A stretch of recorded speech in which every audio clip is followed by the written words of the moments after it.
قائم ہے. Again and again you are saying that ہم بار بار اس کو یہ کہہ رہے ہیں کہ بات سے معاملہ سلجھا گا، لیکن جب بات ہونے لگتی ہے تو ادھر سے ماحول خراب کر دیا جاتا ہے. آپ مجھے جانتے ہیں، میں فاروق عبداللہ ہوں، میں آپ کو نہیں جانتا. مجھے اپنا نام بتائیے. میرا نام ہے میجر جنرل جے کے بنسل.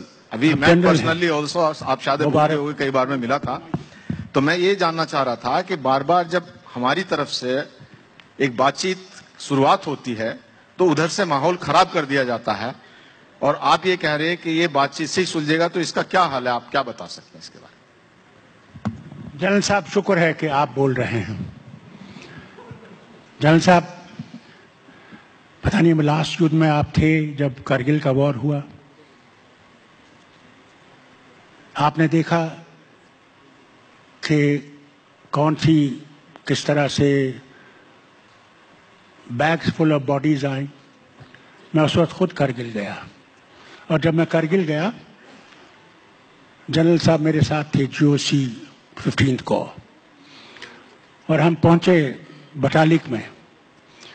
ہمارے بنکرز میں وہ بیٹھے ہوئے تھے، اور وہاں جو بریگیڈیئر صاحب تھے وہ مجھ سے کہنے لگے کہ ڈاکٹر صاحب ہم لوگ وہ بنکر لے لیں گے، مگر بہت سے ہمارے سپاہی اور افسر مارے جائیں گے، کیونکہ کوئی وہاں درخت نہیں ہے، ہمیں رات کو چڑھنا پڑتا ہے، اور وہ اوپر سے گولیاں برساتی ہیں.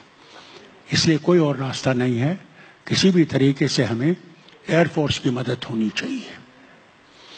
تو سن لیجئے، میں نے وہاں سے جب آیا تو میں دراس میں اترا. دراس میں ٹائیگر ہل سے وہ فائر کر رہے تھے جو ہماری پہاڑی تھی، اور ہم اتر گئے تو ہیلی کاپٹر اڑ گیا، ہم بنکر کے اندر نیچے چلے گئے. وہاں بھی بریگیڈیئر صاحب کمانڈ میں تھے. انہوں نے کہا صاحب ہماری بوفرز گنز تو بہت اچھا پرفارم کر رہی ہیں، اور میڈیا کی بھی آپ کی تھی وہ برکھا دت جو وہاں پہ تھی. انہوں نے یہ بھی شکایت کی کہ صاحب ہمارے وہ جو لوکیشن ہے اس کے اس فریکوینسی سے ان کو پتہ چل جاتا ہے. تو انہوں نے بھی یہی کہا کہ صاحب we need help of Air Force to save the situation. We will get it, but we'll lose a lot of lives. میں دہلی آیا اسی وقت، واجپئی جی کے گھر پہنچا. I saw the air chief coming out. So I sat. اندر میں پہنچا تو ہوم منسٹر تھے، وہ تھے، اور برجیش مشرا اور کچھ اور لوگ تھے. تو میں نے انہیں سنایا. میں نے کہا یہ دونوں کہتے ہیں ہمیں ایئر فورس کی مدد چاہیے، اور اس کے بغیر لاشیں بہت پڑیں گی. میں نے کہا میں نے ایئر فورس چیف کو جاتے ہوئے دیکھا ہے. They called him back. Look at the conversation. Air force chief نے کہا کہ صاحب ہم ایئر فورس استعمال کر سکتے ہیں، but we cannot control crossing the LOC because the aircraft will cross. I must give credit to Vajpayee ji. I said to him, Air Chief, did they take our permission to come nearly 100 miles into our territory? سنیے میری بات سنیے، آپ پہلے پوری طرح سن لیجئے. He said no. It was the Prime Minister who ordered Air Force. We drove them back. We never crossed the LOC.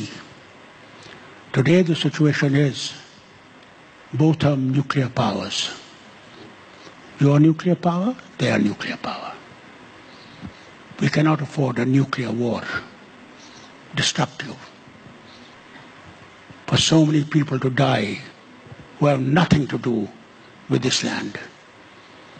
Therefore, we must keep on trying. We must not lose faith in ourselves and what we believe. But that is the thing, that if you start saying, no, we have failed, so many talks have taken place, it didn't work, General Sahab, it will work. We have to pursue towards peace and towards methods of finding ways of solution. Without war, no other way.